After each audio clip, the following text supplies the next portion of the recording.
For a third straight month, inflation in the U.S. is coming down. So this could be a sign that those price spikes that we have seen in the U.S., the highest in decades, are steadily fading, which in turn could mean interest rate cuts soon.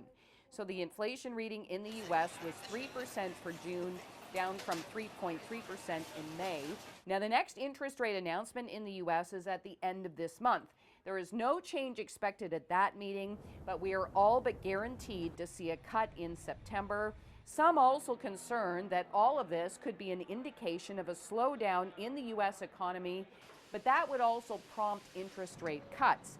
Now, an interesting reaction to the U.S. data on this side of the border today. The odds of an interest rate cut in Canada later this month moved higher after the U.S. inflation data, and this removes some of the concern around what happens to the loonie if our central bank cuts interest rates and the U.S. Fed does not. It turns out we're not snacking as much as we used to, at least according to the latest earnings report from PepsiCo. So the company did report higher than expected earnings in its second quarter, but the company added that after hiking prices every quarter for more than 2 years, customers are not buying as many of its snacks and drinks. PepsiCo says demand for its Frito-Lay snacks was subdued during the quarter as customers become more value conscious. The company's CFO says sales volume for Frito-Lay products in North America dropped by about 4% in the latest quarter. In response, PepsiCo is planning some deals in the second half of this year. And protecting your privacy online is becoming increasingly difficult.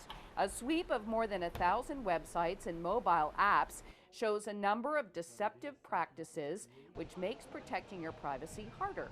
The Privacy Commissioner of Canada conducted a review earlier this year, and it shows deceptive design patterns that make it difficult for people to protect their privacy are not only prevalent, but are often worse among those geared towards children.